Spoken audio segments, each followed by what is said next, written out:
that would be the last performance for a little bit. And then came Monologues, and this one's probably my least favorite to look back on, for a number of reasons.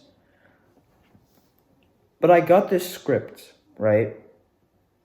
I got this script for, we got to pick our scripts for monologues, right? The monologues were written for us, so we just had to pick whichever one would be a bit of a challenge for us, whichever one we wanted to do.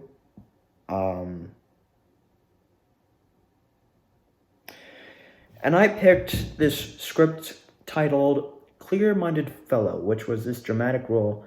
And at first, because I didn't know we had to create our own characters, I thought I was going to be the Joker initially during this performance.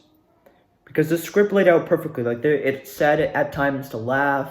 It had Joker mannerisms. Like, one of my first lines, if you watch the thing, was literally, "I want to twist a knife into your eye.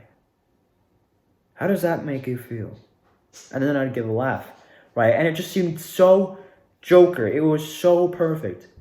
And I was going to be Joker, and then Isaiah came to me. He was like, you do realize you're supposed to create your own character. And I was like, oh.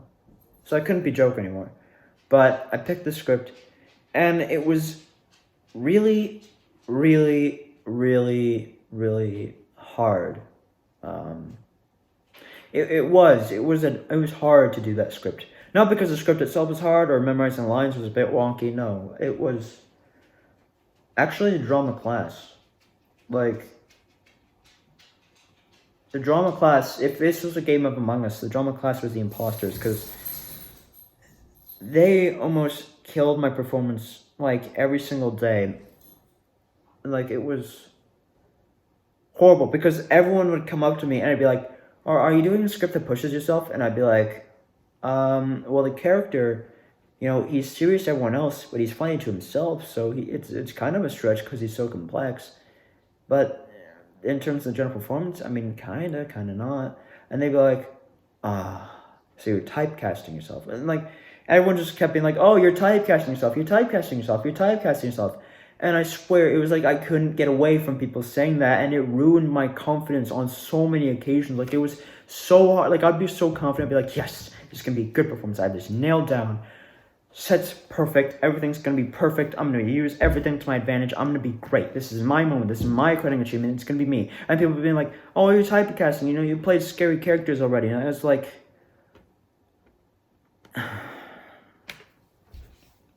because after that, like, every time I heard it, it'd be like, like, my mind would just spin with these thoughts of like, oh no, they're not going to enjoy it. I'm typecasting myself. I'm not. No one's going to like it. I'm going to lose marks. It's not going to do well. And that was hard. Like,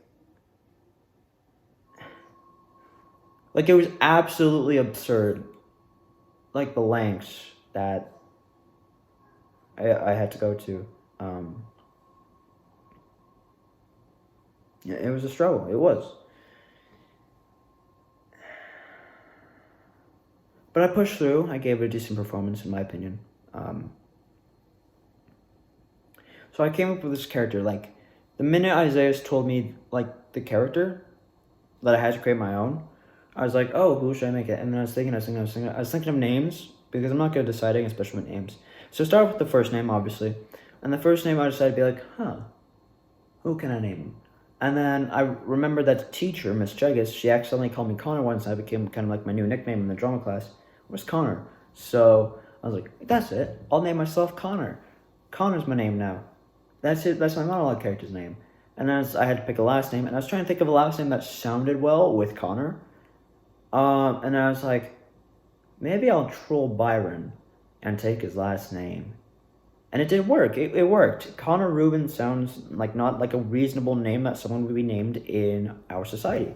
And so that's how the name Connor Rubin came to be. So half thanks to my teacher and half thanks to Byron. Now, with that being said,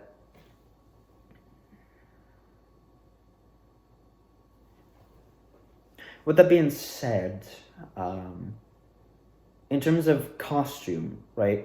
The initial idea with the script even told me, like, I was in a mental ward, but I was in a wheelchair staring at a wall.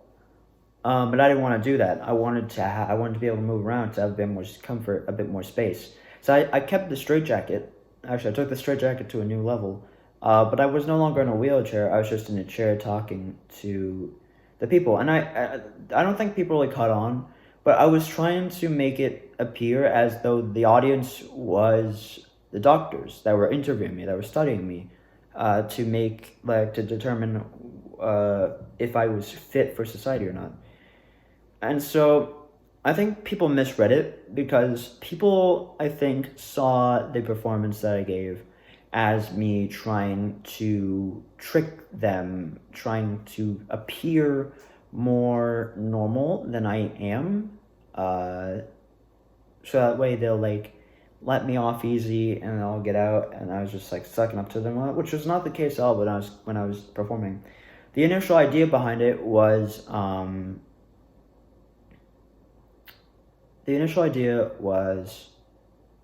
I was trying to show them that I'm a decent human being. The general gist of Connor, because I had to create Connor. He's completely my creation and no one else's. But the general idea behind Connor was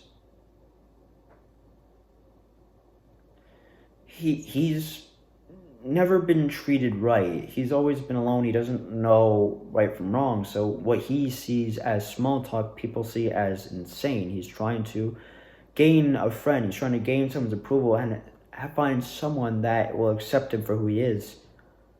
And he has this fascination with evil because he was exposed to it at such a young age when his parents left him and whatnot. And, being deserted for that long, it's like, that's just how he sees it. He sees it as a normal conversation. He sees it as himself being normal like everyone else, so he can't understand why people don't like him.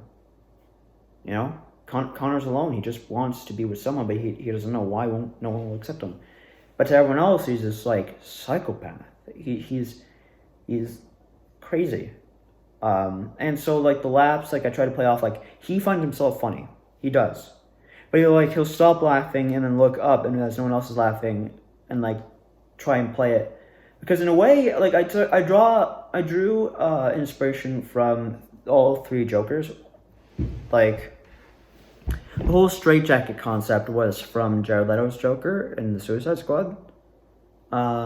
Like that kind of talking, that kind of like leaning over the table to talk to someone, like, that was kind of like, that was inspired by Jared Leto. The overall like mannerisms behind him was kind of more Heath Ledger. So like his head tilt and like the whole fluctuation of voice, like that one part where I go from normal and like you should have seen it. It would have went viral. It was like that one scene in The Dark Knight where it's like, look at me, and it's like, so it's kind of that same idea in terms of voice. And then the kind of comedian aspect that I try to give off, like the laugh and then looking up and realizing that no one else is laughing, so he continues forward, is kind of inspired by Joaquin Phoenix. How like he was a stand-up comedian and being like, he thought he saw himself as funny. He was funny, but he wasn't funny. No one found him funny.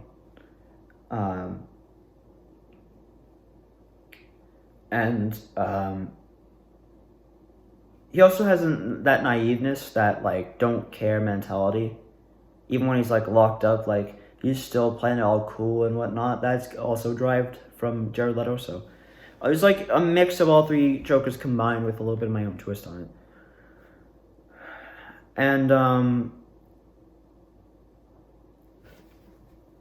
And so to break down the costume, right? We'll break down the costume and then we'll break down the set. The costume was, I always knew it was going to be a straitjacket. Like I always knew I was going to be in a straitjacket. And we actually ordered a straitjacket off Amazon, but we didn't end up using that one because we got it the day before, and I didn't like it as much as my costume that I had made with my friends. So the basic straitjacket was a white shirt, like a plain white shirt that I had that I flipped backwards. That way there was like minimal chance of anyone seeing anything, because on the back, which is technically the front, but on the back in my performance was a Puma logo, like a black Puma logo, which we taped in a white electrical tape. And a little tag thing. I have a shirt on backwards. It's supposed to represent the straitjacket. And then we have this old belt from my grandmother's house, actually, because we were clearing out, because, like I said, renovations, her moving here. It was my dad's old belt. It's really old, but it, like, worked perfectly. And so we tried to incorporate that. Now, with that being said, it was, Beautiful. Good jacket. Thank you. Ja. Jag får varit med om livet. Okay.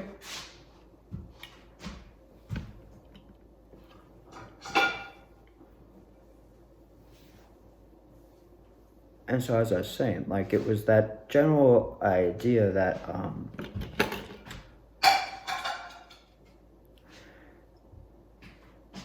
we took the belt and we tied it around the arms, which we tied up with, the belt from this, like, bathrobe from my dad. Because I was looking for a straitjacket in my house and I realized we didn't have, like, anything that looks like a straitjacket other than my shirt.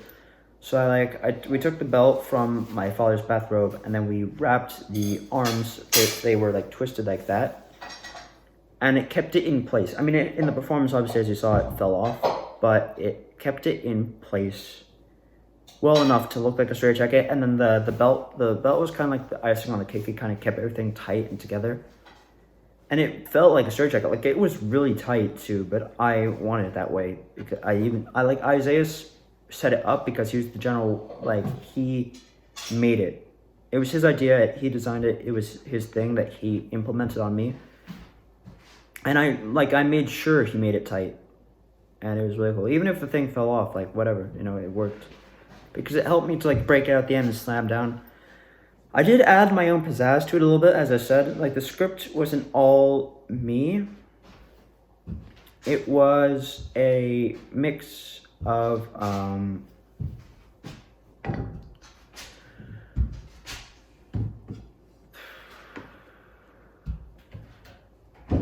like, the majority of it was me, but then there was the lines like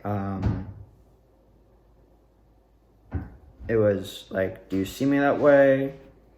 Just evil, the kind that should be locked up, isolated while people throw a party. Like, there was those lines that kind of signified that was the thing, I think. Yeah, those lines were definitely implemented in their own way. And then there would be, there was the line at the end when I broke free and I slammed down on the table. And it was the, that's my cue to leave. See you eventually, gentle people. Try not to get blown up on the way out. That was also a line that I made myself to give more depth to his character. Because I wanted that depth. I wanted that, that idea, that concept, that there's more to him than just, like, the psychopath that people see him as. And I think I nailed that. Like, I think I gave it pretty well. And the blowing up part, that was, like, just a simple concept I had, that because no one notices him, he tries to ignore him and all that. It made sense to have something. And so I thought of, like, the hospital scene from The Dark Knight where Joker, like, blows it up. And so I was like, oh yeah, why not do something like that? So there are obviously no explosions in my play, but there is, he talks about exploding things because exploding things is a way he sees to get noticed. The best way he sees to get noticed is to cause destruction on a massive scale, which is what he constantly gets locked up for.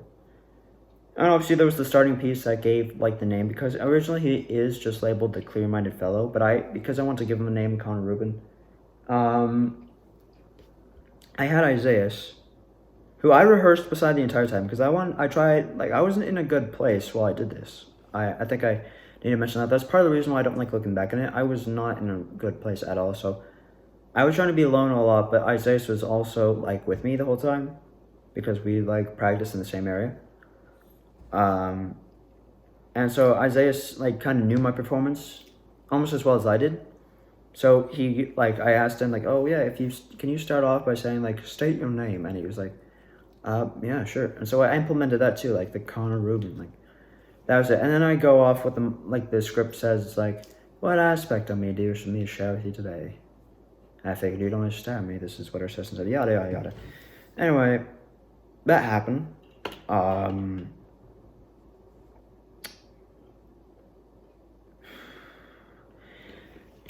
that was relatively it. But then, like, there's the set. I know I've been talking for a while, so I apologize for that. But then there's the set. And the set was probably the most, like, interesting piece. Because I had to make it look like a psychiatric ward, which doesn't have much. So I had to kind of make more that kind of fit the tone and kept it similar. So we went with, like, the 3 shadow screens overlapping each other to look like the padded walls or to give that, like, isolated feel. And then there was a mirror that people told me I shouldn't have incorporated, like, after the performance. That people told me, like, oh yeah, that was not needed, you shouldn't have done that. And, like, I kind of agree with them in a sense, but at the same time I kind of agree with it too. Like, I took inspiration from that to implement the mirror from Harry Osborn at the end of The Amazing Spider-Man 2 when he's, like, looking in the mirror, but he's, like, all twisted and stuff. So that was kind of what I was going for there. Obviously, it didn't work out too well. And then, like, he's got his little chair there, you know, the psychiatric chair, because I wanted to be able to move around, so I didn't, like, tie him up or anything. And then there's, like, the cassette player, which is the closest I could get to, like, an interview thing for me. It was also the simplest. I already had an interview thing, so I was like, yeah, sure, why not? I'll go with that. And then there was, the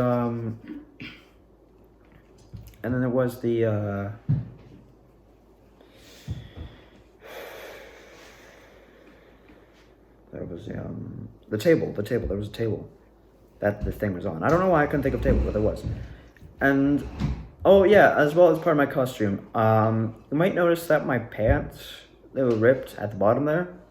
That was actually from my ritual performance. Fun little fact. At the end of the day, after we'd done rituals, I was on the bus, but I had forgotten my phone in room 102, because drama class is 2 rooms. So I left my phone in room 101, room 102. And I was sitting on the bus, you know, relaxed and all that. And then Bree knocked on the window and was like, yo, you forgot your phone. And I was like, oh no. So I left my stuff on the bus. I ran off the bus, ran through the school, but I was running at full speed because I wanted to grab my phone. But when I went for the turn, and I slid and I fell. And I skid, like, all the way and hit the wall.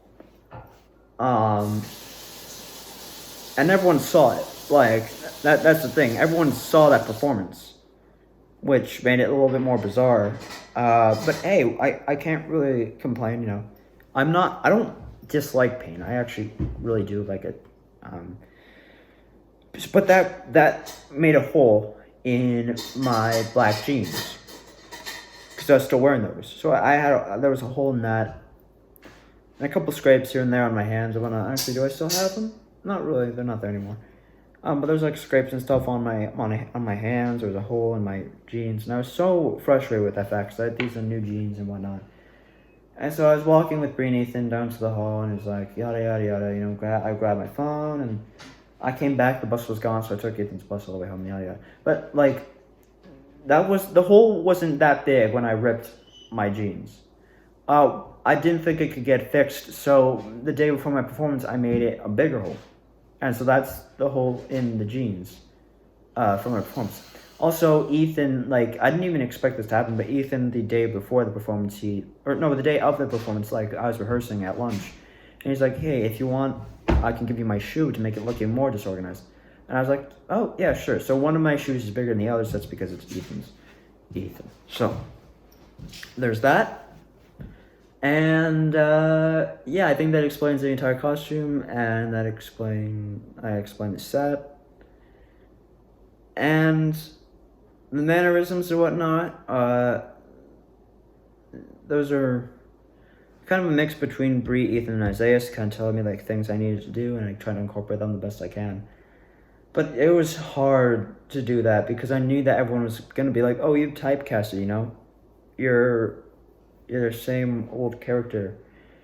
Which, before they started calling me typecasted, I didn't even notice. Like, I mean, I get that Delore might be a little bit similar, sure, but people were, like, saying, oh, you know, you played Professor Wallman, and you played Delore. And I was like, Professor Waldman is nothing like Dolores, like nothing like Connor.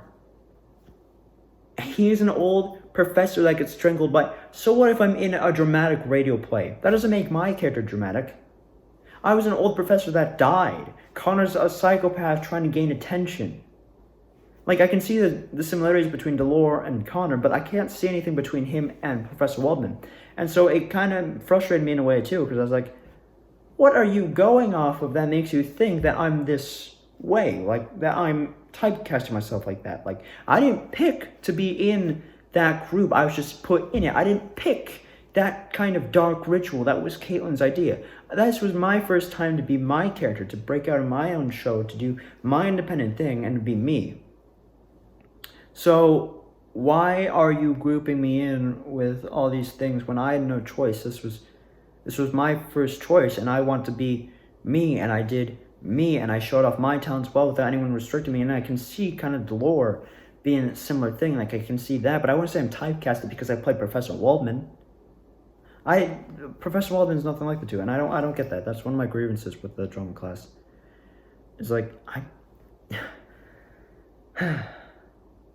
yeah, they almost ruined my monologue. And like I said, I wasn't in a good place. So I guess being in the negative spot that I was part of the reason why it came off so fluent, so like easy, was just because I was not in a good place, and therefore the general insanity, the that kind of desperation, that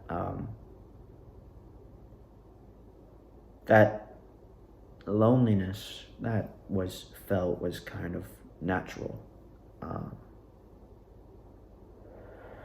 Yeah, so not my favorite thing to look back at, but hey, it happened. Screw the drama class. And then finally we end off with our culminating. I know I've been talking for, Jesus, an hour, so hopefully I can get this done soon. I don't even know if I can still edit at this point. I have to figure something out, but... So anyways, now we are on Culminating, the final project. And this one, everyone was like, oh my god, he broke out of your shell, he played a different character for once. And I was just like, yeah, whatever, yeah, okay, yeah, yep, okay, get it all out, all of it out, come on, hurry up. Yeah, like, I hated that. I didn't hate the character. I hated being like, everyone's celebrating like a freaking party. It's just like, yo, you're playing a different character, because I don't get it. I don't see it with that. Oh, that was agonizing. But hey, I pushed through. Anyways, stressed. The script we got was different from all the others because it had all the monologues and stuff in there already, so we just had to memorize the lines. We didn't have to write them. And it was 2 guys, 2 girls. It was me and Ethan, and Caitlin and Michaela. And so Ethan returns, Caitlin returns, Michaela first time coming. And we had to play these characters, which the general concept, I loved the script, by the way. The script was funny as all hell. When I first read it, I was laughing myself off. Like, it was great from start to finish. I enjoyed it. I really did. I enjoyed learning the script. It seemed so comical, so funny. I loved it. And I was originally going to play Josh, which is Ethan's character, the hippie dude. But that ended up being Ethan. And for really weird reasons, like, honestly, one could debate whether they're good reasons or not. Like, the point of the script was to try and play characters that were not typically. So obviously either or would have been beneficial for me. But Ethan was like, no, both characters are kind of me, but Alex is more me than Josh. But that wasn't his original reason. The original reason Ethan played Josh instead of me was because A, he had more acne than I do. I mean, look at this face. There's almost, like, those 2 spots. There's nothing there. And the second reason was because he already had a girlfriend. Obviously, if you know me, you know I've never had a girlfriend. I don't know what that's like. But, like, Ethan, he has a girlfriend, Bree. We made fun of it a lot in the podcast. And yes, Bree from Rituals. That's who that is. So, Bree, like that was this reason. I was like, fine, sure, okay. So I played Alex, which is this nerd, stereotypical. People told me to bring glasses. Immediately, I was like, oh yes, I'll bring my Cineplex glasses. I haven't got to wear those in a while. Felt really weird considering I haven't been to the Cineplex in a while. And then I have flannel shirt with obviously an undershirt on, just in case. Kind of like half tucked out, just because I wanted to give that feel like he's rushed. He's like stressed out, and then his hair is swayed aside more than mine. Like mine has the bangs right here. I try to give him not bangs, but the bangs kind of fell sometimes. And he's got tight jeans on. I like tight jeans. Pretty cool. He's got a watch on. Took the ring off. That's the only time you'll ever see me without the ring on. So, it's my sister's ring. Or the ring that my sisters got me for Christmas. So, I always have that on. But for this one instance, I didn't have it on, and that was pretty interesting. So, we did that. And then, shoes. Really neat. Dress shoes. Yeah. Alex was a bit more high-pitched voice. He's into coffee. He likes coffee, and then he's very stressed, so he's trying to figure it out. Honestly, the camera person kind of the quality of their recording skills is questionable, but hey, whatever. We still got most of it on camera.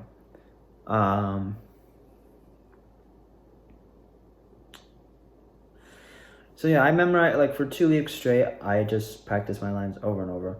Even at lunch breaks, like, it'd annoy the hell out of, like, Bree and them, that I just, at lunch breaks, I would practice my lines.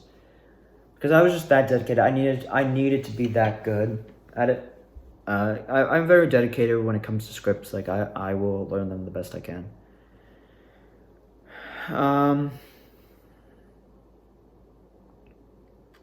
But Ethan was quarantined most of it. He came back negative, but he was quarantined most of it, so it's basically me, Caitlin, and Michaela giving our ideas. We did give it this. The set consists of it's one entire thing that's all connected, but it's 4 separate areas. So like Michaela's area, as you saw, had a purple background. I think she has she's a soccer player and athlete, stressed about soccer, and she's got a soccer ball. I believe she had a water bottle. There's a bench and a tree, like a mini tree, and beside her was Ethan, or Josh. And Josh, he's got his beanbag chair, he's got his guitar, he's got his chips, his Mountain Dew, not sponsored, and he's got his green background. And then there's beside him there's Caitlin. And Caitlin, obviously, me and Caitlin got along this time a lot better than we did in Rituals. She had just a bunch of blankets, some snacks, junk food, pillows. It's supposed to look like a roof, kind of. And her background is light blue. And then my background was white. I have a desk, I have a chair, I have a binder, and a coffee cup, and a backpack. And that was me. So we all gave our lines. Honestly, there's a couple hiccups in there. If you saw, I'm not gonna go over them much because if you saw them, you know that we were supposed to say in unison and we didn't. And you could see it in my face at some points in time. I was just like, oh dear God, no. But yeah, so that one, honestly, I was going through like a lot of emotions through that one. Like I was stressed as all hell to start things off. And that's not even like a play on words because I was in the stressed group. I was just stressing. Like I was trying not to shake so hard, but I was shaking internally like that whole time, just because I was okay. I'm gonna be the one that messes up. I'm gonna be the one that messes up. I mess up. I'm messing up. And I wanted to be as perfect as I could be, and I don't know. I don't know if I was or not. And I wanted to live up to other people's expectations. Like I always try to do that. Like no matter what it is, I'm always trying to live up to other people's expectations. It doesn't always work, but that's just me. That's just how I do. I want to give people what they deserve, and what they deserve is the best I can offer. So I tried my best. I wanted to give people a show that they wouldn't forget, and I fell backwards at the end. Obviously, I was stressed out. I was both really, really joyful and really, really my mind was all over the place, really, with that one.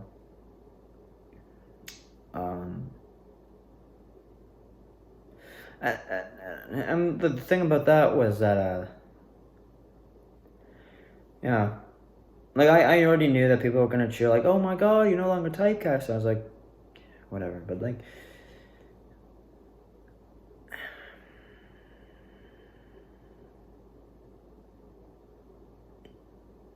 I don't know. I was thinking about it a lot.